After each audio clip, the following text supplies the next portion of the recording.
हरिहर चरण कमल मधु बिंदु सुधारस धार मई गंगा।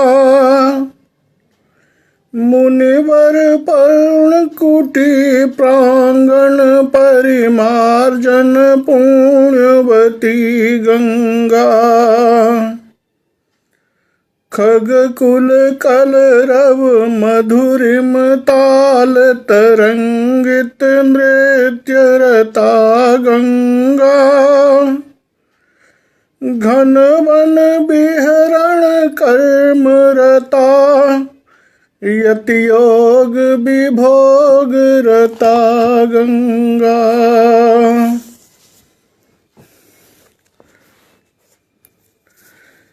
इस संस्कृत भारतम समूह पर समुपस्थित संस्कृत छात्र एवं सभी जिज्ञासु जनों का मैं हार्दिक अभिनंदन और स्वागत करता हूं। आज इस पाठ में, जैसा कि आप जानते हैं, रसगंगाधर का क्रमशः पाठ चल रहा है। इस पाठ में आज पंडित राज जगन्नाथ की ओर से श्रीमद् अभिनव गुप्त की जो रस व्याख्या प्रस्तुत की गई है उसको हम पढ़ेंगे। जो अभिव्यक्तिवाद के नाम से आचार्य मम्मट ने अपने काव्य प्रकाश में व्याख्यात किया है, उसी तत्व को, उसी चीज को आचार्य जगन्नाथ ने भी अपने शब्दों में, अपनी शैली में सुस्पष्ट किया हुआ है। पद्धति दोनों की अलग अलग है। आचार्य मम्मट की पद्धति आपने देखी हुई है, वो अलग पद्धति है, और पंडित राज की जो पद्धति है वो थोड़ी विवेचन शक्ति के कारण अलग प्रकार की है। विषय लगभग वही है। इसके लिए हम क्रमशः उनकी पंक्ति और उन्होंने जो तर्क उपस्थापित किए हैं, जो समस्याएं उठाई हैं, उन समस्याओं का जो समाधान दिया है, इन सारे विषयों को देखेंगे, जिससे स्वाभाविक रूप से हमारी ज्ञान वृद्धि होगी। चलिए,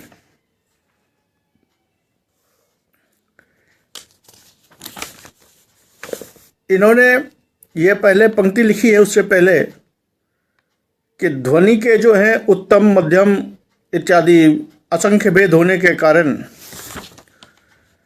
सबसे पहले ये निरूपण करते हैं कि दो प्रकार की ध्वनि होती है, एक अभिधामूला, एक लक्षणामूला।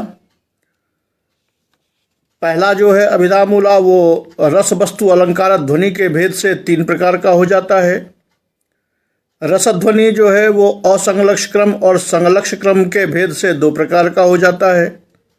पुनः रसध्वनि रीति असंलक्ष क्रमोपलक्षणात्, रसध्वनि संलक्ष क्रम है जिसमें रस भाव, तदाभास, भाव शांति, भाव संधि, भाव सबलत्व आते हैं, और द्वितीय अर्थांतर संक्रमित वाच्य और तिरस्कृत वाच्य लक्षणामूला के अंतर्गत आते हैं। उनमें सबसे पहला जो इनका असंलक्ष क्रम व्यंग्य, जिसको रसध्वनि इति असंलक्ष क्रम व्यंग्य जो कहा है, उस पर यह विवेचन आरंभ करते हैं।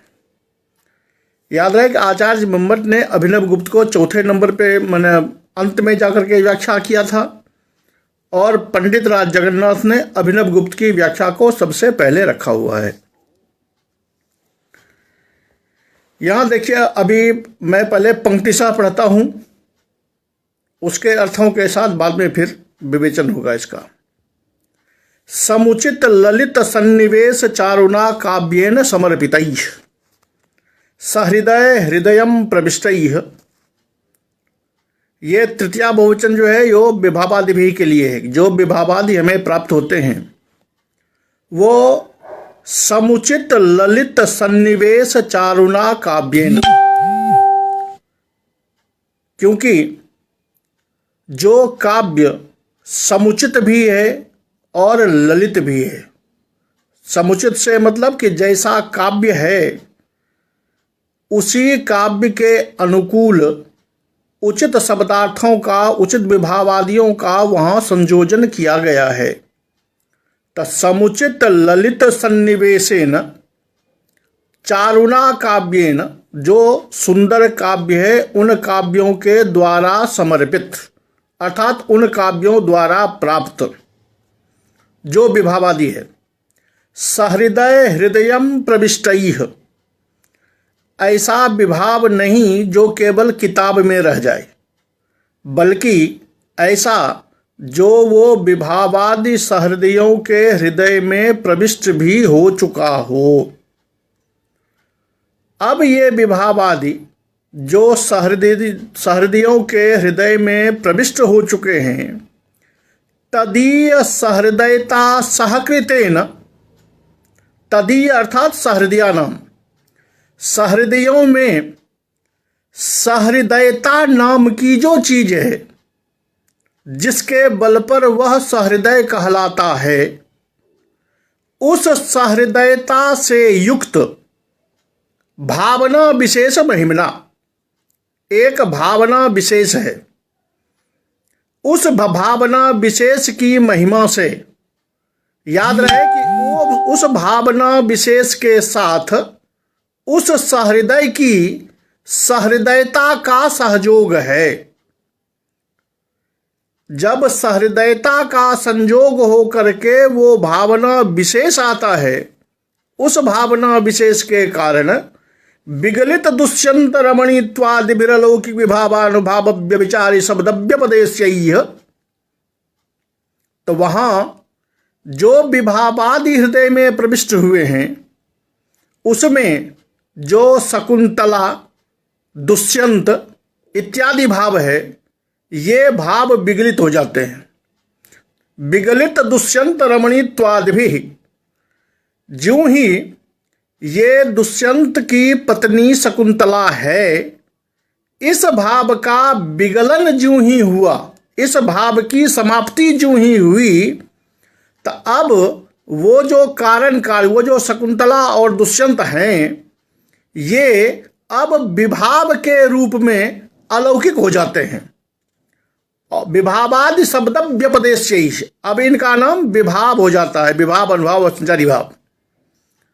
ऐसा हो जाने पर शकुंतलादि भी आलंबन कारण, शकुंतला आदि आलंबन कारण से, चंद्रिका इत्यादि उद्दीपन कारण से, अश्रुपातादि कार्य से, चिंता इत्यादि सहकारी भाव से, इन सभी के मिल जाने से संभूय प्रादुर्भूतेन, ये जब विभाव अनुभाव और संचारी भाव परस्पर मिलते हैं तो प्रादुर्भूतेन अलौकिकेन व्यापारेण, इन सब के मिलने पर एक अलौकिक व्यापार का जन्म होता है, एक अलौकिक क्रिया का जन्म होता है। वो अलौकिक क्रिया क्या करती है? तत्काल निवर्तित आनंदांशावरणेन अज्ञानेन, वो जो नया व्यापार आया उसने सहृदयों के हृदय पर जो आनंद की जो स्थिति है, ज्ञान, आनंदात्मक जो ज्ञान है, इस पर एक अज्ञान का आवरण है। और विभावादियों के संयोग से जो एक व्यापार हुआ, उस व्यापार के कारण ये जो अज्ञान का आवरण है, जिस आनंद पर, आनंद के ऊपर में अज्ञान का आवरण ढका हुआ है, उस आवरण को वह व्यापार हटा देता है। और ज्यों ही वो हटाया तब प्रमुष्ट परिमित प्रमातृत्व निज धर्मेण, तो जो प्रमाता, जो सहृदय हैं, उनका जो निज प्रमातृत्व धर्म, यानी मैं हूं, ये जो भावना उनकी है, वो भावना प्रमुष्ट हो जाती है, वो भावना चोरी हो जाती है, खत्म हो जाता है। और जब ये भाव समाप्त हो गया तो उस सहृदय के द्वारा स्वप्रकाशतया, क्योंकि अब आनंद पर से अज्ञान का आवरण हट चुका है, तो वो स्वप्रकाश रूप में निज स्वरूपानंदेन, यानी अपना आनंद स्वरूप के साथ ही जिस रत्यादि भाव को प्राग विनिविष्ट, पहले से ही उनके हृदय में जो रत्यादि भाव निविष्ट हैं, वो रत्यादि भाव अब आनंद स्वरूप बनकर उन सहृदयों के समक्ष उपस्थित हो जाता है। और यही रत्यादि जो है, यही रस कहलाता है। अब देखिए कि ये हुआ क्या। ये तो इन्होंने पंक्ति लिखी, इसमें जो 2-3 बातें इन्होंने कही वो स्पष्टतः विचारणीय है। क्या? पहली बात इन्होंने कही कि चाहे हम काव्य पढ़ते हैं या नाटक देखते हैं, उनके द्वारा हमें इन विभावादियों का ज्ञान होता है। या कोई हम कथा पढ़ते हैं, राम सीता की कथा हो, शकुंतला भरत की, शकुंतला दुष्यंत की कथा हो, इन कथाओं को जब हम पढ़ते हैं और वो कथा जब हम सहृदयों के हृदय में पहुंचता है, याद रहे 2 बात है कि अगर ऐसा काव्य है जिस काव्य की लेखनी में वो दम ही नहीं कि वो आपके हृदय तक, यानी सहृदयों के हृदय को आह्लादित कर सके, तब तो अपने आप छट गया वो। ऐसे ऐसा काव्य के द्वारा जो समुचित भी हो, ललित भी हो, जिसके द्वारा प्रस्तावित जो विभावादि हैं, पहले तो वो कारण कार्य होते हैं, वो सहृदय के हृदयों में प्रविष्ट होता है। और जब सहृदय के हृदय में प्रविष्ट हो गया कि ये शकुंतला, ये दुष्यंत, ये ऐसा दोनों में प्रेम है, तो अब उस सहृदय के हृदय में सहृदयता नाम की एक चीज है। याद रहे कि आदमी को हृदय तो सबको है, लेकिन सहृदयता, सद्भावना, ये सब में नहीं है। जब सब में नहीं है तो सहृदयता रहित जो व्यक्ति है, भावना उसको भी है अपने अपने स्वार्थ के अनुकूल, लेकिन यहां पर सहृदयता से युक्त एक भावना विशेष है।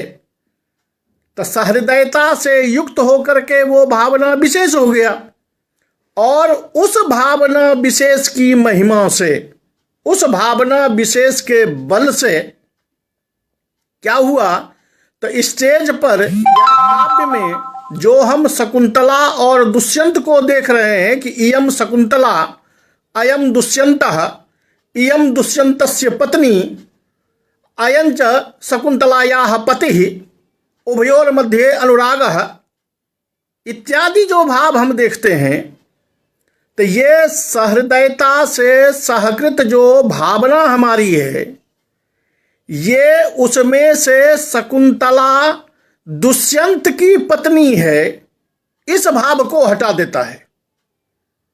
यानी शकुंतला को जो सामान्य बना देता है। शकुंतला केवल दुष्यंत की प्रियतमा है, इस भाव का वह परिमार्जन कर देता है।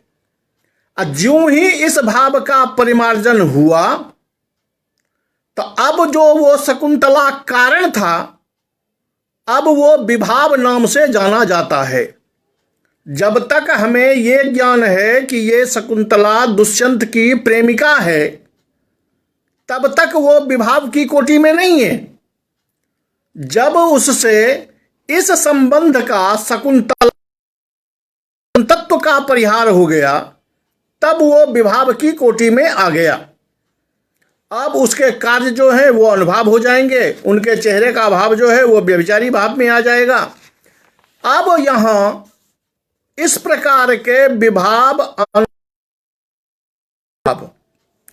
ये तीनों सहृदयों के हृदय में जब उस भावना विशेष की महिमा से जब मिश्रित होते हैं, तो मिश्रित होते ही एक नया व्यापार जन्म लेता है।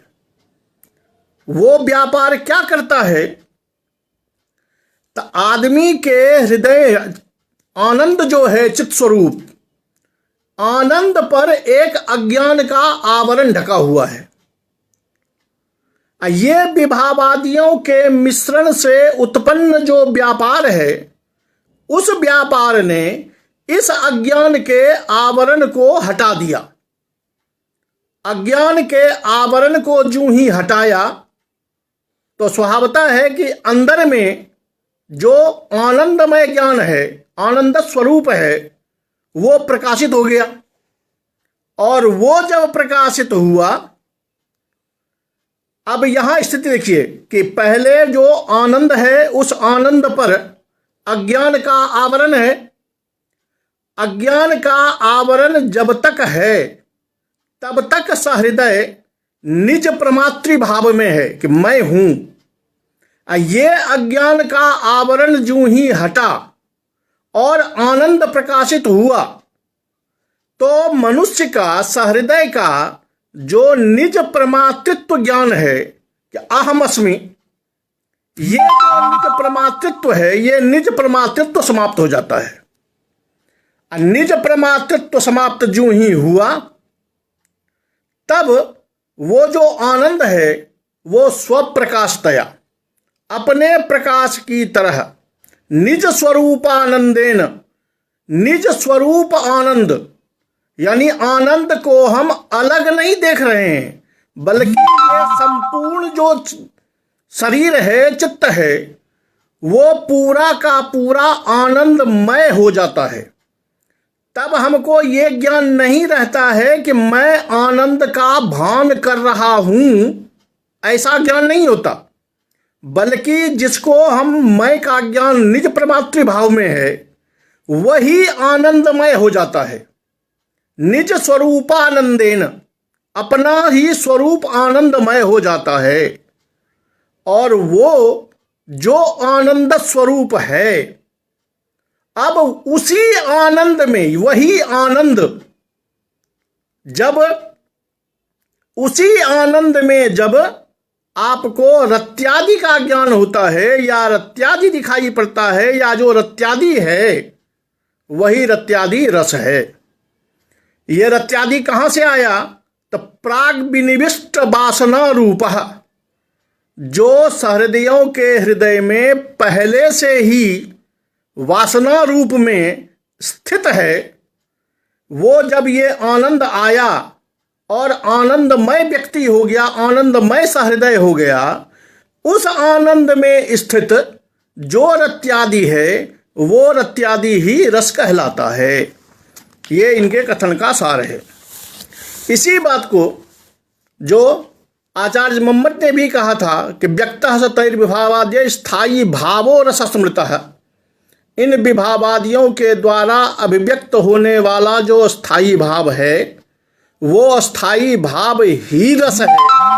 वहां भी कहा गया था, यहां भी कहते हैं कि वो निज स्वरूपानंदेन, यानी आनंद स्वरूप जो है, तो उस आनंद स्वरूप में स्थित जो रत्यादि है, वो रत्यादि रस कहलाता है।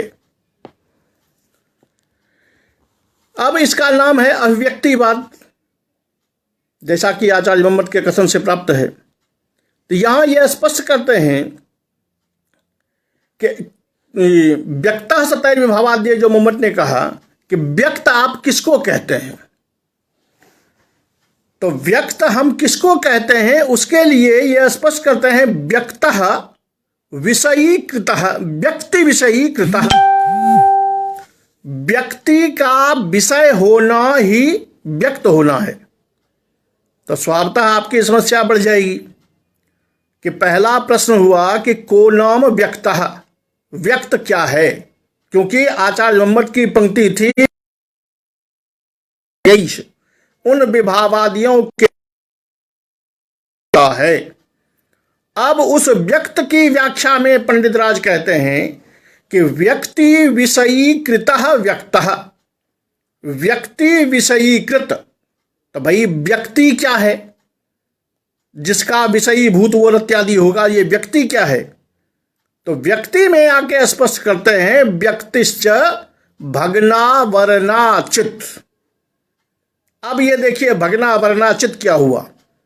जो आपको आगे कहा गया था कि आनंद के ऊपर में अज्ञान का आवरण ढका हुआ है, तो जिसके ऊपर में ये आवरण है वही चित स्वरूप है। चित्त के ऊपर में ये अज्ञान का आवरण है। इस आवरण को जूं ही हटाया तो अब ये चित्त कैसा हो गया कि भगना वर्णा चित्त, भग्न हो गया है आवरण जिसका, ऐसा चित्त। इस जगह पर जब आपको रति दिखने लगती है, जब रति स्पष्ट हो जाती है, तब ये हो गया व्यक्तिकृत। अन्यथा ये व्यक्तिकृत नहीं था। अज्ञान के आवरण से जब ढका हुआ था तो वो व्यक्तिकृत नहीं था। अब जब ये अज्ञान का आवरण हट गया, भगना वर्णा चित्त की स्थिति में आ गए, तो वो भगना वर्णा चित्त जो है वही है व्यक्ति। और उस व्यक्ति का विषयीभूत जब रत्यादि होता है तो वो रत्यादि ही रस कहलाता है। इसको सुस्पष्ट करते हुए स्पष्ट पंक्ति लिखते हैं आचार्य पंडित राज कि जथा ही शराबादिना पिहितो दीपः तन्निवृत्तौ सन्निहितान् पदार्थान् प्रकाशयति स्वयं च प्रकाशते एवमेव आत्मचैतन्यम विभावादि संबलितान रत्यादीन। ये क्या कहते हैं देखिए कि शराबादिना पिहितो दीपः, कि दीप रखा हुआ हो, दीप जल रहा है, लेकिन उस दीपक के ऊपर में अगर एक ढक्कन रख दिया जाए जिससे वो पूरी तरह ढक जाए, तो जब तक ढक्कन रहेगा तब तक न तो दीप स्वयं प्रकाशित होगा, यानी दीप भी दिखाई नहीं देगा, और अगल बगल में रखे हुए जो पदार्थ हैं उस पदार्थ को भी दीप प्रकाशित नहीं करेगा। ये तन्निवृत्तौ, जब उस आवरण की निवृत्ति हो जाती है, जब उस आवरण को हम हटा देते हैं या हट जाता है, तब वो दीप सन्निहितान पदार्थान प्रकाशयति, अगल बगल जो सन्निहित पदार्थ हैं उस पदार्थ को भी प्रकाशित करते हैं और स्वयं भी प्रकाशित होते हैं। यानी स्वयं दीप भी दिखाई देता है और अगल बगल अंधेरे में पड़ा हुआ जो चीज पहले था उसको भी दिखा देता है। इसी तरह आत्म चैतन्य जो है, ये से अज्ञान का आवरण जब हटता है तो स्वयं आत्म चैतन्य प्रकाशित हुआ और वासना रूप में जो विभावादि पहले से स्थित है उस रसादि को, उस रत्यादि को भी प्रकाशित कर देता है। और वही प्रकाशित हुई जो रत्यादि है वही रत्यादि रस कहलाता है। सीधी बात। अब यहां पर जो बात सामने आई वो ये आई कि जब इस आत्म चैतन्य पर से अज्ञान का आवरण हट जाता है तो ये अपना जो आत्म चैतन्य है वो विभावादि संबलित, विभावादि से बना हुआ, जो विभावादि के द्वारा रत्यादि को प्रकाशित करता है। ये बात सामने आई अभी तक। अब कहते हैं कि ये बताइए, समस्या ये आती है कि मनोबुद्धि अहंकारश्चित्तम कारणमंतरम इति परिभाषितस्य अंतःकरणस्य जे धर्माः वासना रूपाः रत्यादयः ते साक्षात आत्मना भासिता भवन्तु।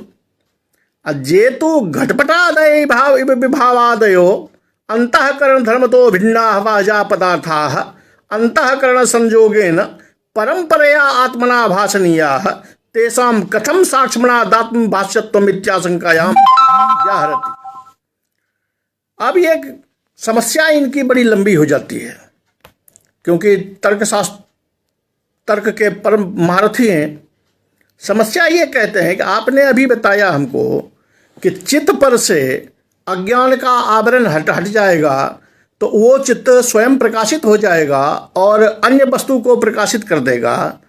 तो ये जो आत्म चैतन्य है, इस आत्म चैतन्य से साक्षात भाषित हो गया वो, जबकि बाह्य पदार्थ जो हैं, घटपटादि जितने चीज हैं, ये सारे चीज साक्षात आत्मा द्वारा भाष्य नहीं है, बल्कि अंतःकरण की वृत्ति के आधार पर परंपरया, जैसे हम बाहरी घटपट देखते हैं तो वो हमारी आंख देखती है, आंख अंतःकरण वृत्ति को दिखाता है, वो फिर आत्मा को दिखाता है।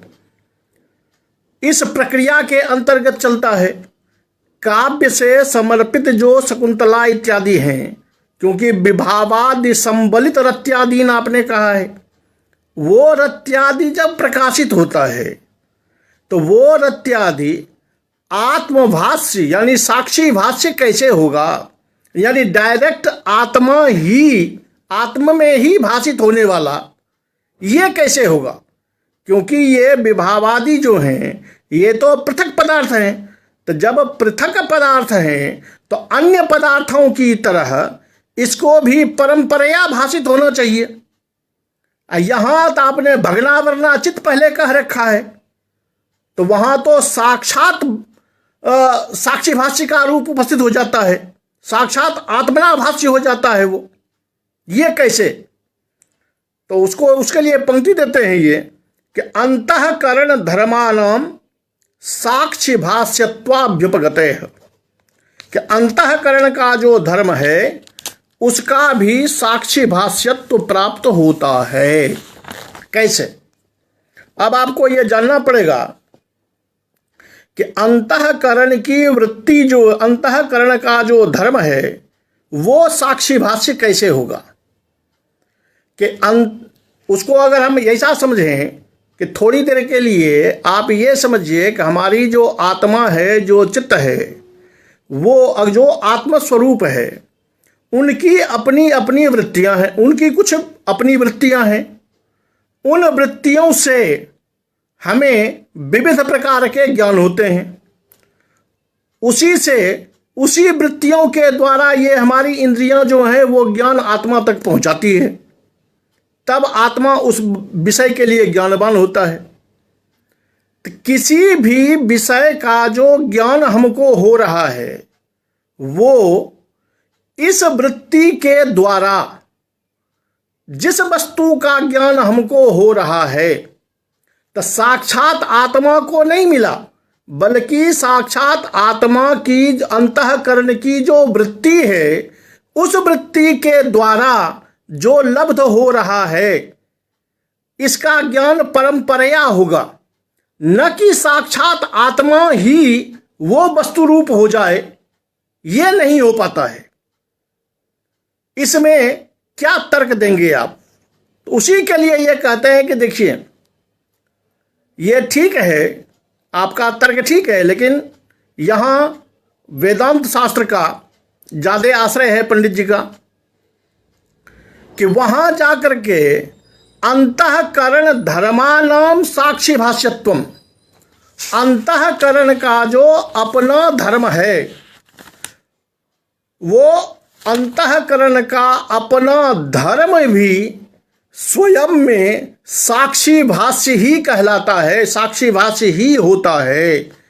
देखिए कि अंतःकरण का जो धर्म हुआ, उस धर्म के द्वारा जो दिखाई दिया, उसका परंपरा ज्ञान हुआ आत्मा को। यहां ये कह रहे हैं कि अंतःकरण की अपनी जो प्रवृत्ति है, इनका अपना जो धर्म है वो धर्म जब स्वयं प्रकाशित हो जाएगा तो ये किसी और के द्वारा आत्मा को नहीं मिलेगी, क्योंकि ये साक्षात आत्मा का ही धर्म है और वो स्वयं में प्रकाशित हो रहा है, तो वो साक्षात आत्मभाष्य ही कहलाएगा। दूसरी कोई परंपरा यहां कारण नहीं होगा। थोड़ा और समझाने के लिए, सुस्पष्ट करने के लिए ये आगे पंक्ति देते हैं कि विभावादीनामपि स्वप्न तुर्गादीनामिव रंग रचतादीनामिव साक्षी भाष्यत्वम अविरुद्धम। कहता है कि देखिए, जब हम बाहर में घटपटादि को देखते हैं, किसी वस्तु को देखते हैं, वो तो हमारी इंद्रिय के द्वारा, तब अंतःकरण की वृत्ति के द्वारा आत्मा तक पहुंचती है, आत्मा को उसका ज्ञान होता है। लेकिन क्योंकि जब आपको इस ज्ञान से अलग होंगे तो दिखाई देगा कि ये विभावादि, ये जो हैं घटपट जो हैं वो पृथक हैं, और हमने जो आत्मा में जो अनुभूत किया वो पृथक है। लेकिन जब स्वप्न तुर्गादीनामिव, जब हम स्वप्न में घोड़े को देखते हैं तो उस समय वो घोड़ा किस रूप में प्रतिभाषित होगा, क्योंकि घोड़े का हमको ज्ञान तो होता है, घोड़े से हम डरते, मतलब डरने वाला है तो डरते भी हैं। तो वो जो घोड़े का भाष्यत्व है, घोड़े का जो हमको ज्ञान हो रहा है, वो क्या अंतःकरण की वृत्ति के द्वारा ज्ञान हो रहा है या नहीं? अगर अंतःकरण की वृत्ति ने उसको बाहर से ग्रहण किया है तो ये वृत्ति टूटने के बाद वो वस्तु बाहर में होनी चाहिए। लेकिन जब स्वप्न में जो चीज हम देख रहे होते हैं, स्वप्न टूटने के बाद हमको पता चल जाता है कि हमने वो स्वप्न में देखा था, बाहर में ऐसी कोई चीज नहीं है। तो जिस समय हमने स्वप्न में देखा, उस समय जो वो वस्तु था, वो वस्तु वस्तुतः अंतःकरण की जो वृत्ति है उसके द्वारा प्राप्त होने वाली ऐसी स्थिति में नहीं है, बल्कि वो अंतःकरण की वृत्ति में ही वो रूप प्रतिभाषित हो गया था। और जब वो रूप प्रतिभाषित हो गया था तो स्वभावतः उसका भी साक्षी भाष्यत्व हो जाना तय है। यानी साक्षात आत्म चैतन्य द्वारा ही भाषित हो रहा है। वो किसी वृत्ति के द्वारा तीसरे रूप में भाषित नहीं हो रहा है, बल्कि वो स्वतः आत्मभाष्य, स्वतः आत्मा के द्वारा ही भाषित, चित्त के द्वारा ही भाषित हो रहा है, या आत्मा के द्वारा ही भाषित हो रहा है। ऐसे में जब उसका भी साक्षी भाष्यत्व होता है तो रत्यादि जो है, उस रत्यादि का भी साक्षी भाष्यत्व होना निश्चित है। इस साक्षी भाष्यत्व में कोई दिक्कत नहीं है और कोई कठिनाई भी नहीं है। अगर इससे भी थोड़ा सामान्य में करेंगे तो आपके मन में ये तर्क आएगा कि चलिए आपने समझा तो दिया, लेकिन जो शकुंतलादि हम नाटक देखते हैं, नाटक तो हम सपने में नहीं देख रहे हैं, नाटक तो हम वास्तविक देख रहे हैं। तो ये सपने में आया हुआ जो घोड़े का ज्ञान है वो तो आत्म चैतन्य के द्वारा भाषित हो जाएगा, लेकिन यहाँ तो हम नाटक देख रहे हैं सामने में, तो यहाँ तो स्वप्न वाली स्थिति नहीं है, तब क्या होगा? तो इसीलिए इन्होंने पहले क्या कहा है, देखिए कि ये बातें जब समुचित ललित सन्निवेश काव्य के द्वारा सहृदयों के हृदय में पहुँचेगा, ये जब कारण कार्यत्व को हटा करके विभावादि बनेगा, उस विभावादि के द्वारा आपके हृदय में पहले से स्थित रत्यादि है, वो रत्यादि जिसका आपको भान हो रहा है, जिसको आप स्वयं आनंदित हो रहे हैं जिससे, वो इस व्यक्ति का नहीं है, वो स्वतः आपका है, आत्म चैतन्य का है, अपना है। ये अगर दूसरे का ज्ञान होता कि दूसरे का सुख ऐसा लग रहा है, ये अगर ज्ञान हो आपको, तब तो अंतःकरण की वृत्ति के द्वारा परंपरा ज्ञात होगा। लेकिन ऐसा वहां नहीं होता है, उसका शकुंतलात्व हट जाता है। स्वयं में आपकी जो रत्यादि है, वो रत्यादि आनंद स्वरूप में प्रकाशित हो जाता है। इसलिए उसका साक्षी भाष्यत्वम अविरुद्धम, इसलिए उसका साक्षी भाष्य होने में कोई दिक्कत नहीं है। अगर साक्षी भाष्य होने में कोई दिक्कत नहीं है, तब तो भग्नावरणा चित्त जो है, भग्न हो गया है आवरण जिस पर से, ऐसा जो चित्त है वो चित्त ही रति होगी, चित्त ही हो गया। क्या कहते हैं, अगर वो चित्त रस हो गया तो चित्त जो जिसको आप कह रहे हैं, जिसको जो आत्म चैतन्य है, वो आत्म चैतन्य तो नित्य है। लेकिन रस का जो हमें ज्ञान होता है, ये रस का ज्ञान तो उत्पन्नो रसः विनष्टो रसः, कभी हम कहते हैं कि रस उत्पन्न हुआ, कभी हम कहते हैं रस विनष्ट हुआ। तो अगर आत्म चैतन्य स्वरूप नित्यत्व की कल्पना कर लें, या आत्म चैतन्य स्वरूप है वो, तब तो वो नित्य हो जाएगा। नित्य हो जाएगा तो फिर उत्पन्नो रसः विनष्टो रसः का प्रयोग कैसे होगा? कैसे कहेंगे कि रस उत्पन्न हुआ और रस विनष्ट हुआ? क्योंकि ऐसा तो हो ही नहीं सकता, क्योंकि जो नित्य है वो तो न उत्पन्न होगा न विनष्ट होगा। लेकिन रस तो उत्पन्न होता है और विनष्ट होता है।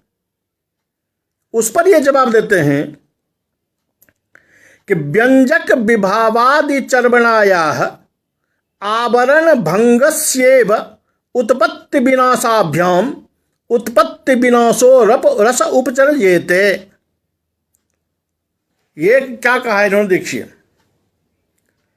कि रत्यादि से, विभावादि से संबलित जो रत्यादि है, वो रत्यादि से, या वो रत्यादि साक्षात चित्त जो हमारा है, जिस पर से अज्ञान का आवरण हट गया, वो चित्त जो है उसी में ये पहले से रत्यादि हैं, और अज्ञान के आवरण से विहीन जो वो रत्यादि संबलित चित्त है वो रस हो गया। रस हो गया तो वो नित्य हो जाएगा। नित्य, उस नित्यता का आवरण करने के लिए ये कहते हैं कि देखिए, जब तक इस चित्त पर अज्ञान का आवरण है, तब तक तो आपको पता ही नहीं है।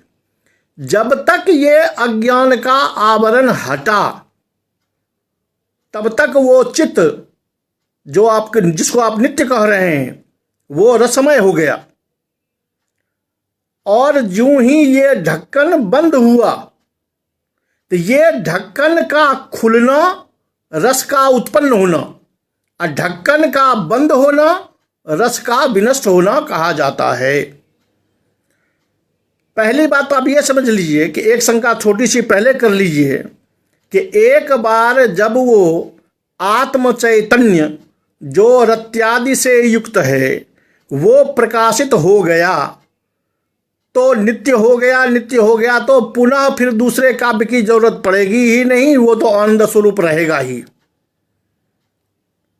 ये शंका आएगी कि एक ही बार काव्य पढ़ लीजिए, एक बार वो खुल गया, उसके बाद आपको पुनः कभी दुख होगा ही नहीं, पुनः कभी वो दूसरे रस की आवश्यकता ही नहीं पड़ेगी।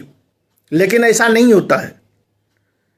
ये पहले कहा था कि इस अज्ञान के आवरण को हटाने के लिए विभावादियों के मिश्रण से उत्पन्न व्यापार की आवश्यकता होती है।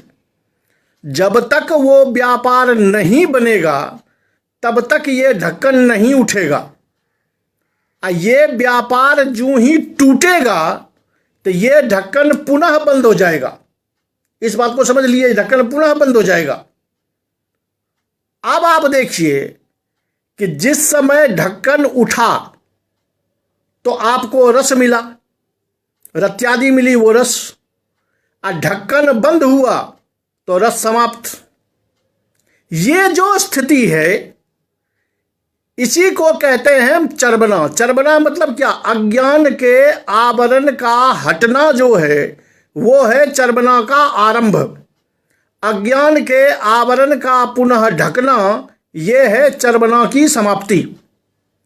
तो जब तक वो चर्वणा है, विभावित जीवितावधि, जो मंबट ने कहा था कि जब तक विभावादि का मिश्रण है, जब तक वो कैरेंट बन रहा है, जब तक ये अज्ञान का आवरण हटा हुआ है, तब तक चर्वणा है। तो तब तक आप रसमय रहेंगे। और ज्यों ही वो कैरेंट टूटेगा, विभावादि का मिश्रण अपने आप अलग होगा, ये ढक्कन फिर से बंद हो जाएगा।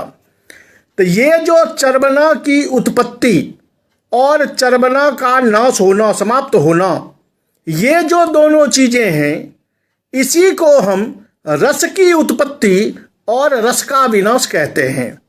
वस्तुतः रस का विनाश नहीं हुआ, अपितु वो जो चर्वणा की उत्पत्ति और चर्वणा का विनाश हुआ, उसका उसी के आधार पर या उसी को हम रस की उत्पत्ति और रस का विनाश कहते हैं।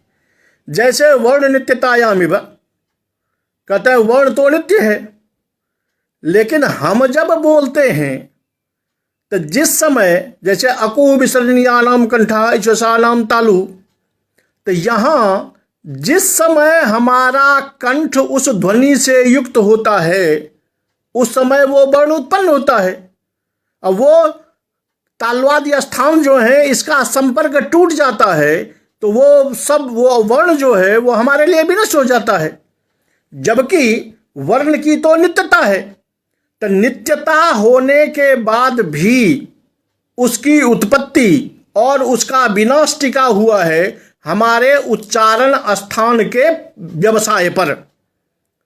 तो उसी प्रकार जो रत्यादि है वो भी अज्ञान के आवरण का हटना रूप जो चर्वणा है, उस पर आधारित है कि जब चर्वणा की उत्पत्ति हुई तो रस उत्पन्न हुआ, और चर्वणा बंद हुई तो रस का विनाश हो गया।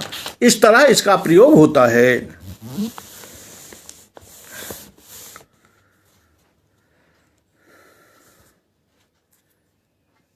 अब ये जो बात मैंने आपको पहले बता दी, उसी बात को ये कह रहे हैं कि विभावादि चर्वणावधित्वात् आवरण भंगस्य निवृत्तायाम तस्याम प्रकाशस्य आवृतत्वात् विद्यमानोपि स्थायी न प्रकाशते।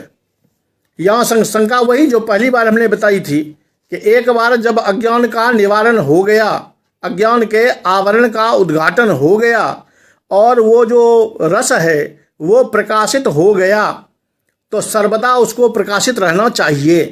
और सर्वदा प्रकाशित रहना चाहिए तो फिर दोबारा काव्य पढ़ने की जरूरत ही नहीं पड़ जाएगी, सर्वदा हम स्वयं रसमय हो जाएंगे। तो उसी को ये कहते हैं कि नहीं, विभावादि चर्वणावधित्वात्, विभावादियों का जो मिश्रण है, जो मिश्रण आपके अज्ञान के आवरण को हटाता है, वो है चर्वणा। और जब तक ये चर्वणा चल रही है तब तक वो रस प्रकाशित हो रहा है। अनिवृत्तायाम तस्याम, ये चर्वणा जो ही समाप्त होती है तो वो आवरण ढक जाता है, और आवरण ढकने के बाद विद्यमानोपि स्थायी, वो जो रत्यादि स्थायी भाव है वो विद्यमान तो है, लेकिन आवरण ढक जाने के कारण अब पुनः वो प्रकाशित नहीं हो पाता है।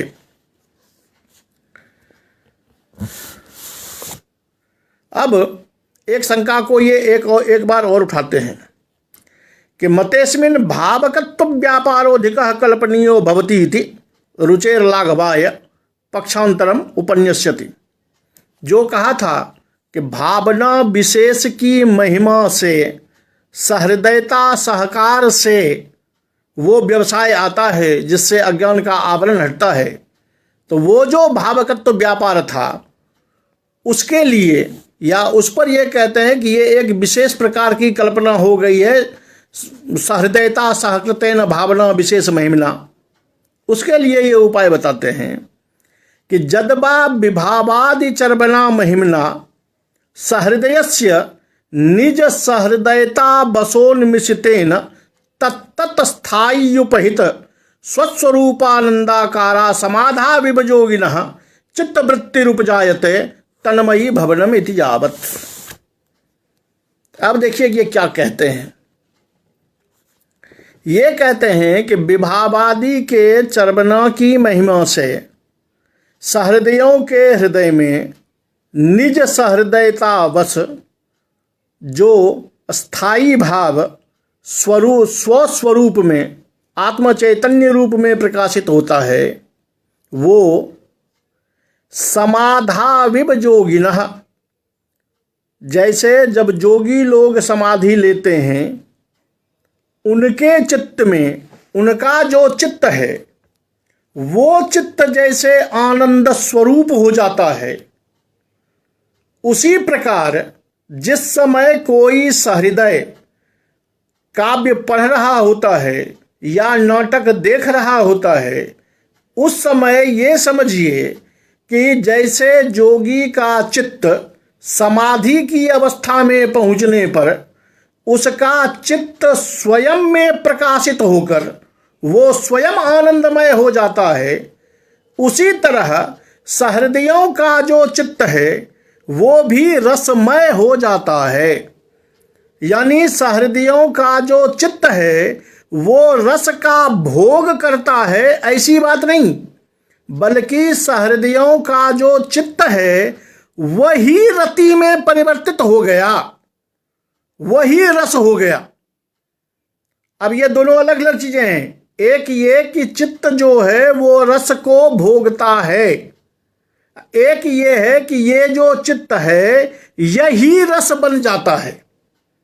यहां वो स्थिति आती है कि जैसे जोगी लोग जब समाधि अवस्था में जाते हैं तो वो उनका चित्त जो है वो स्वयं आनंदमय हो जाता है, उसी तरह यहाँ भी सहृदयों का हृदय स्वयं रसमय हो जाता है।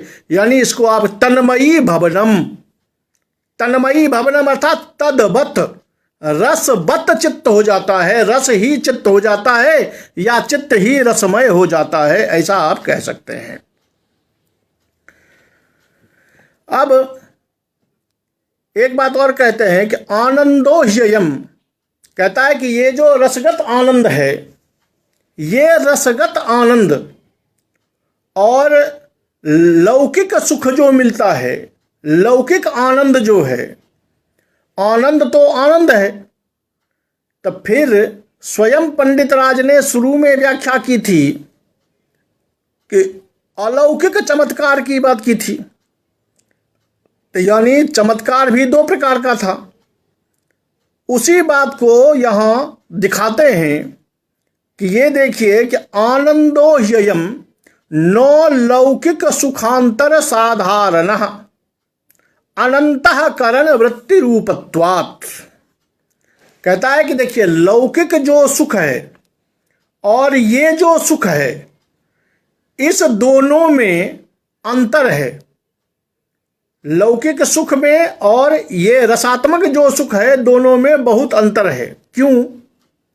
तो लौकिक जो सुख है वो अंतःकरण की वृत्ति के आधार पर, अंतःकरण की वृत्तियां उस सुख का अनुभव करके आत्मा को तक पहुंचाती है।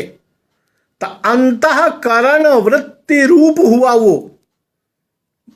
बाहरी सुख, और ये जो है अनंतःकरण वृत्ति रूपत्वात्, ये अंतःकरण की वृत्ति रूप नहीं है, बल्कि स्वयं जो अंतःकरण है वही रसमय हो जाता है। इसलिए दोनों सुख में अंतर है कि एक तो अंतःकरण की वृत्ति के द्वारा सुख की प्राप्ति, उससे आत्मा को सुख का ज्ञान, बाहरी सुखों का ज्ञान हमको अंतःकरण की वृत्ति के द्वारा होता है। काव्यात्मक रस जो है, ये जो आनंद है, इसका ज्ञान अंतःकरण की वृत्ति के द्वारा नहीं होता, बल्कि मेरा जो अंतःकरण है वो स्वयं रसमय हो जाता है, वो स्वयं आनंदमय हो जाता है। इसलिए लौकिक जो सुख है उस लौकिक सुख से ये अलग, एक अलग प्रकार का आनंद है। इसीलिए आचार्य विश्वनाथ ने भी इसको ब्रह्मानंद सहोदरः कहा था। अब उपसंहार करते हैं कि इत्थम च अभिनव गुप्त मम्मट भट्टादि ग्रंथ स्वारस्येन भगना वर्णा चिद विशिष्टारत्यादि स्थायी भावो रसः इति स्थितम्। कुल मिलाकर सारांश ये आया अभिनव गुप्त के मत से, या मम्मट भट्ट भी जिसको स्वीकार करते हैं, कि भगना वर्णा चिद विशिष्टारत्यादि, भग्न हो गया है आवरण जिस पर से ऐसा जो चित्त, अचिद विशिष्टारति, ऐसे चित्त में या ऐसे चित्त में भरा हुआ जो रति है, ऐसा चित्त जब रतिमय हो जाता है तो चिद विशिष्टारति, यह चिद विशिष्टारति जो है वही रति रस कहलाता है। तो याद रहे कि चिद विशिष्टारति कहेंगे या रति विशिष्टा चित्त कहेंगे, इस पर सोचना पड़ेगा, क्योंकि रत्यादिरेव व्यक्तः सतैर विभावाद्यै स्थायी भावो रस स्मृतः, ये आचार्य मम्मट ने कहा था कि स्थायी भाव ही रस है। इसलिए इन्होंने कहा कि भगना वर्णा चिद विशिष्टा रति, जो भावनात्मक या वासना रूप में पहले से हमारे चित्त में स्थित रत्यादि है, वो रत्यादि जब चित्त पर से अज्ञान का आवरण हट जाता है तो ऐसे भगना वरण रूप चित्त में जो रत्यादि है वो रत्यादि रस है। इसको फिर आगे कहते हैं कि ऐसा होने पर एवं रसस्य रत्यादि स्थायी रूपतया चैतन्य भिन्नत्वे चैतन्याभेद प्रतिपादिका रसो वैसः इत्यादि प्रभृतयो विरुध्यन्ति इति सिद्धांत मतम अभिददाति। अब ये कहते हैं कि आपने तो यहाँ स्पष्ट कर दिया कि चिद विशिष्टा रति, यानी जो चित्त है वो पृथक चीज है। अब वासनात्मतया वो पृथक, ये ठीक बात है कि जब अज्ञान का आवरण हटता है तो आत्म चैतन्य जो है वो रतिमय हो जाता है, लेकिन वासनात्मतया स्थित रत्यादि भाव, ये भाव तो अलग हैं और चित्त अलग है। तो जब ये दोनों अलग हैं तो भिन्नत्व स्पष्ट है कि अलग अलग है, लेकिन रसो वैसः, ये जो उपनिषद रस वही है, वही जो चित्त आप कह रहे हैं ब्रह्म स्वरूप जो है वही है।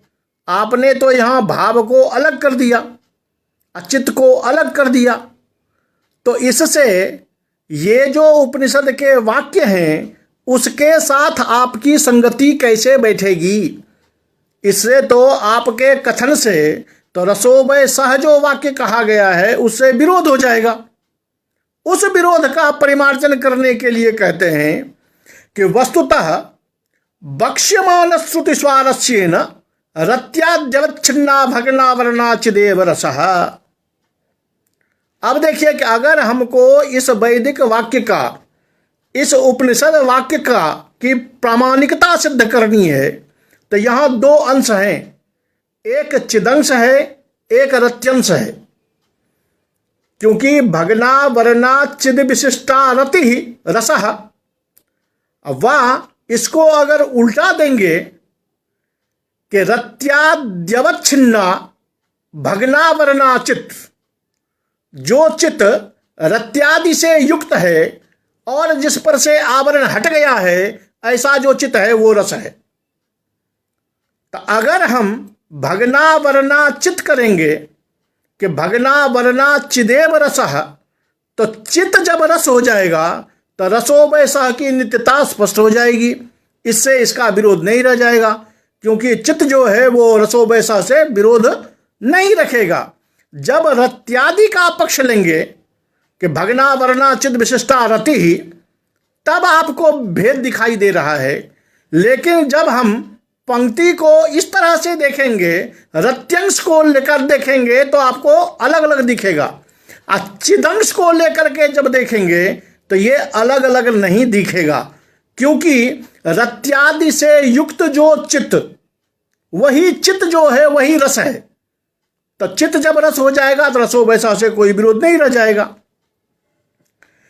सर्वथैव, क्योंकि याद है दोनों अवस्था में, चाहे रत्यादवच्छिन्ना भगना वर्णा चित्त कहें या भगना वर्णा चिद विशिष्टा रति कहें, सर्वथैव चास्या विशिष्टात्मनो विशेषेण विशेष्यम वा चिदंशमादाय नित्यत्वम। दोनों पंक्ति में चाहे इसको विशेषण बनाए चाहे इसको विशेषण बनाए, ऐसी परिस्थिति में चित्त पद को लेकर के उसका नित्यत्व होगा और स्वप्रकाशत्व होगा।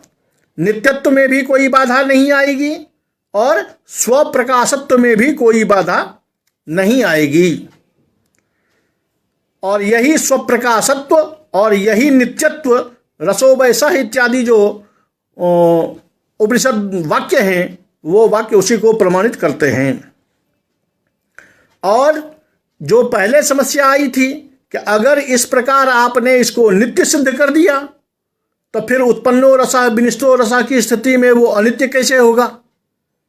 तो उसके लिए कहते हैं कि ये जो दो अंश हैं, एक चिदंश एक रत्यंश, तो चिदंश को लेकर के उसका नित्यत्व और स्वप्रकाशत्व सिद्ध है, और रति अंश को लेकर रत्याद्यंशमादाय अनित्यत्वम इतर भाष्यत्वं च। रत्यंश को लेकर के अनित्यत्व सिद्ध है।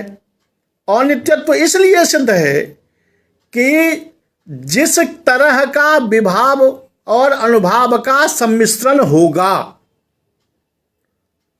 अगर रति के अनुकूल विभाव आदि का सम्मिश्रण होगा तब आपको वहां रति दिखाई देगी। अगर रति के अनुकूल नहीं हुआ तो आपको वो रति नहीं दिखाई देगी। या ये कहिए कि जब तक ये चरबना है तब तक आपको रत्यादि का ज्ञान है, आवरण बंद हो गया, रत्यादि का ज्ञान बंद हो गया, तो चित्त तो चैतन्य तो है ही, उसमें उस चैतन्य में रत्यादि का जो भान था वो अज्ञान का आवरण हटने पर शुरू हुआ, अज्ञान का आवरण ढकने पर बंद हुआ, केवल चिदंश में। तो चिदंश को लेकर अनित्यता भी प्रमाणित हो जाएगी और इतर भाष्यत्वम भी होगा। इतर भाष्यत्वम इसलिए होगा कि मैंने पहले कह दिया है कि जब अन्य किसी के द्वारा ज्ञात होगा, अन्य किसी के द्वारा भाषित होने वाला है, तब वो इतर भाष्य है। साक्षात आत्मा रूप में, आत्म रूप में ही जब प्रकटित होता है तब वो आत्मभाष्य है या साक्ष्य भाष्य जिसको कहते हैं। तो यहां पर आकर के जब विभावादि को हम लेंगे कि विभावादि के द्वारा वो कैरेंट बना, अब वो कैरेंट बना तब अज्ञान का आवरण हटा, अज्ञान का आवरण हटा तब रति दिखाई दी। तो इस तरह जब आएंगे तब विभावादि के द्वारा उसका ज्ञान होगा, विभावादि के द्वारा जब ज्ञान होगा तो इतर भाष्यत्वम भी हो जाएगा।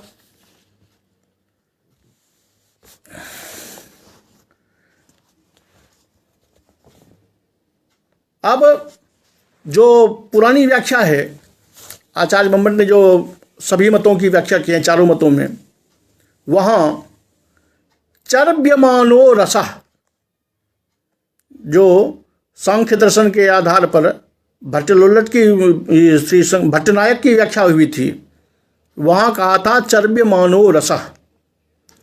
उस चर्व्यमान रस में चर्व्यमानता या चर्व्यमानो रसः क्यों कहा गया है, चर्वना क्या है, उसी के लिए ये कह रहे हैं यद्यपि कह चुके हैं इस बात को पहले भी, चर्वना चास्य चिदगता वरण भंग एव प्रागुक्ता, कि चर्वना का मतलब या चर्वना का अर्थ वही है कि चिदगत आवरण भंग, चित्त पर जो अज्ञान का आवरण है उस आवरण का भंग होना, उस आवरण का हटना, यही है इसकी चर्वना।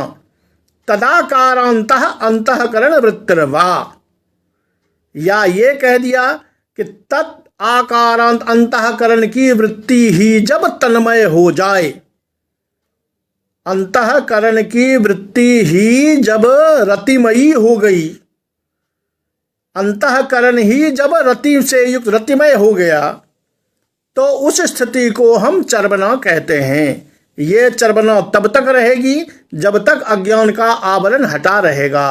अज्ञान का आवरण बंद हो जाएगा, ये चर्वना अपने आप बंद हो जाएगी। कहते हैं कि तब तो ये आनंद और ब्रह्मानंद दोनों में क्या फर्क है? ब्रह्मानंद से इस रस में क्या विलक्षणता है, उस विलक्षणता को बताने के लिए लिखते हैं कि इत्थम च इयं च परब्रह्मास्वादात समाधेर विलक्षणा विभावाद विषय संबलित चिदानंदालंबनात् भाव्याच काव्य व्यापारात। कहता है कि परब्रह्म का जो आस्वाद जोगी लोग करते हैं, वहाँ जोगियों को केवल वो अपने समाधि में जाते हैं और उनको वहाँ उनका जो आत्म चैतन्य है वो आत्म चैतन्य आनंद स्वरूप में परिवर्तित हो जाता है। लेकिन यहाँ कुछ अलग है। उस समाधि से योगियों को समाधि में जिस आनंद की प्राप्ति होती है ब्रह्मास्वाद की, उससे ये विलक्षण है, विलक्षण है, पृथक है, विशिष्ट लक्षण वाला है। क्यों?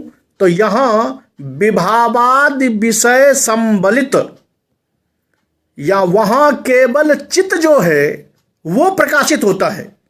समाधि में जाकर के उनका जो चित्त है वो आनंदमय, वो स्वयं प्रकाशित होता है।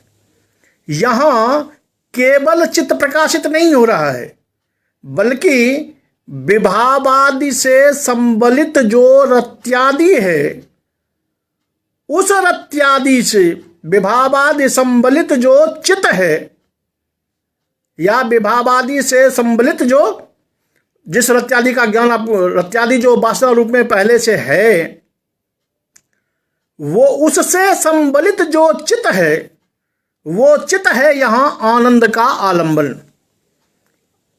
इस बात को देखिए कि जोगियों के यहाँ केवल चित्त जो है वो है आनंद का आलंबन।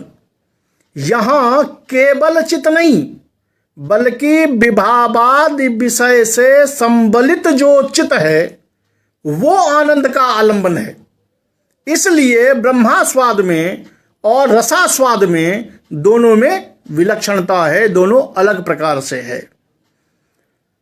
योगियों के लिए जो उनकी ध्यान धारणा समाधि है, इस प्रक्रिया को अपनाना पड़ता है।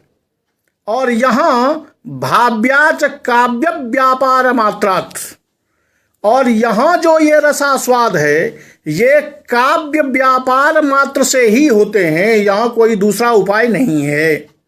तो दोनों का रास्ता भी अलग है और दोनों का आधार जो है चित्त, वो भी अंतर है, क्योंकि वहाँ केवल आत्म चैतन्य रूप जो है वही आधार है।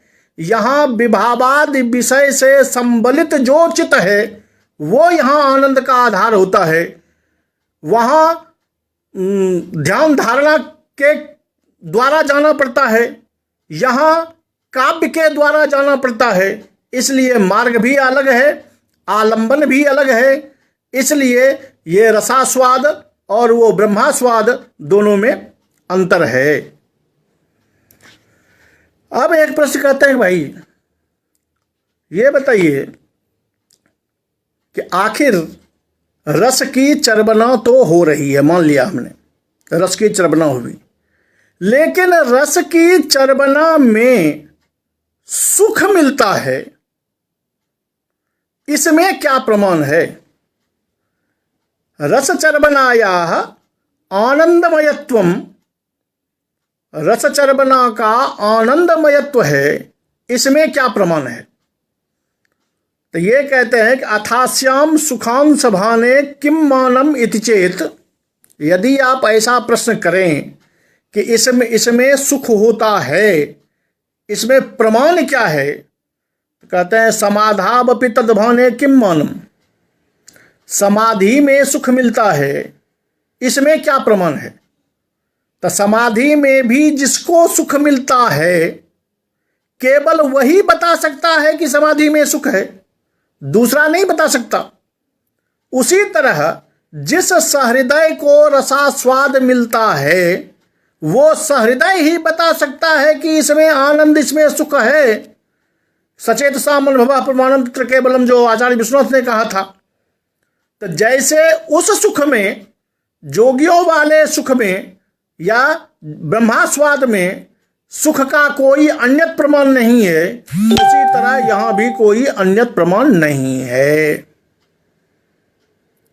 अब इतना कह तो दिया इन्होंने, लेकिन पूर्व पक्षी कहते हैं कि सुखमात्यंतिकम जत्तत् बुद्धिग्राह्यमतीन्द्रियम इत्यादि शब्दोस्ति मानम। कहता है कि आचार्य जी ये आपने कैसे कह दिया कि ब्रह्मास्वाद में कोई प्रमाण नहीं है? ये जो वाक्य है कि सुखमात्यंतिकम जत्, आत्यंतिक सुख जो है, जो बुद्धिग्राह्य है, अतीन्द्रिय है, ये वाक्य जो है ये तो शब्द प्रमाण है उस ब्रह्मास्वाद के विषय में। तो फिर आपने कैसे कह दिया कि वहां भी कोई प्रमाण नहीं, यहां भी कोई प्रमाण नहीं? तो वहां तो ब्रह्मास्वाद के विषय में प्रमाण है कि सुखमात्यंतिकम, कि वहां आत्यंतिक सुख मिलता है, आपके रस वाले आनंद में तो कोई प्रमाण नहीं है। तो इसका जवाब देते हुए ये कहते हैं कि अतः अस्ति अत्रापि रसो वैसः, इतना ही नहीं, रसो वैसः से तो आत्मचैतन्य सिद्ध हो गया। रस ह्येवायं लब्ध्वा आनंदी भवति, इस रस को प्राप्त करके आनंद मिलता है या आनंदित व्यक्ति होता है, इत्यादि श्रुति ही। ये श्रुतियां, ये वाक्य यहां भी प्रमाण है कि रसास्वाद में भी आनंद मिलता है। सकल हृदय प्रत्यक्षम चेति, दूसरी बात कि सकल हृदय प्रत्यक्षम, सभी आदमी यानी सभी सहृदय, जो कोई काव्य पढ़ता है, जिसके पास में सहृदयता है, वो सभी काव्य को पढ़ के, नाटक को देख के स्वयं में प्रमाणित कर देते हैं कि हाँ भाई इसमें आनंद है, इसमें सुख है। तो आपके पक्ष में तो केवल एक ही शब्द प्रमाण है, यहाँ तो रसयेवायं लब्ध्वा आनंदी भवति, ये शब्द प्रमाण भी है और सकल हृदय प्रत्यक्षम, और लोक के हृदय द्वारा प्रत्यक्ष होने पर यह दूसरा प्रमाण भी है। तो वहाँ आपके पास में एक ही प्रमाण है और यहाँ रस पक्ष में दो प्रमाण है। जेयम द्वितीय पक्षे तदाकार चित्तवृत्त्यात्मिका रसचर्वणा उपन्यस्ता सा शब्द व्यापार भाव्यत्वात् छाबदी अपरोक्ष सुखालंबनत्वाच्च अपरोक्षात्मिका। कहता है कि ये आनंद जो है, ये देखिए, ये शाब्दी भी है, अर्थात शब्द से प्राप्त होने वाला भी है, और अपरोक्ष यानी प्रत्यक्ष भी है। कहता है भाई ये दोनों कैसे हो गया? शाब्दी भी है, अप्रत्यक्ष भी है। या तो शाब्दी बताइए या कहिए कि प्रत्यक्ष सामने में खड़ा है। कहता है नहीं, दूसरा पक्ष जो हुआ, रसम लब्ध्वा आनंदी भवति और सकल हृदय प्रत्यक्ष गोचरित्वात्, सकल हृदय प्रत्यक्ष होता है, उसके लिए कहते हैं कि तदाकारा चित्तवृत्त्यात्मिका रश्चर्वणा उपन्यस्ता सा शब्द व्यापारात। क्यों? तो देखिए कि रस कब होता है कि जब अज्ञान का आवरण हट जाए। अज्ञान का आवरण किससे हटेगा? तो विभावादि के संयोग से जो व्यवसाय होगा, जो व्यापार होगा, उससे। विभावादियों का अज्ञान कहाँ से होगा? तो काव्य से। काव्य क्या है? तो शब्द। तो शब्द ने विभावादि दिया, विभावादियों के मिश्रण से वो ताकत बनी जिसने अज्ञान को हटाया। अज्ञान को हटाने के बाद वो रति जो है वो प्रकाशित हुई, वो रस हुआ। तब परंपराया ये रस जो है वो शब्दी है, क्योंकि शब्द के कारण ही ये सब हुआ है, इसलिए ये शब्दी है। कहते हैं और कहा कि जिस समय आदमी को, जिस समय सहृदय को इस सुख का, इस रस का भान हो रहा होता है, उस समय तो नियत प्रमाण है और आत्म रूप में निज स्वरूपानंदेन अपने स्वरूप की तरह उसको देखता है। तो जब स्वयं प्रत्यक्ष की तरह अपनी उस रूप में पाता है तो उसके लिए तो प्रत्यक्ष भी है। तो ये शाब्दी भी है और अपरोक्षात्मिका, यानी परोक्ष नहीं है, प्रत्यक्ष है। जैसे तत्वम वाक्यज बुद्धिवत इत्याहु अभिनव गुप्त पादाचार्याः।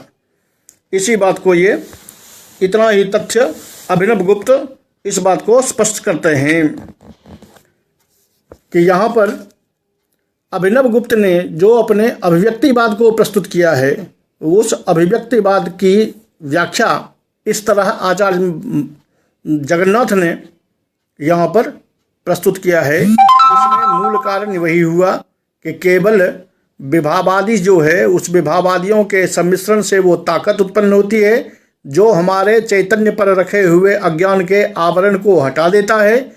और जो ही हटाता है तो रत्यादि से संबलित जो हमारा चित्त है वो चित्त तन्मय हो जाता है।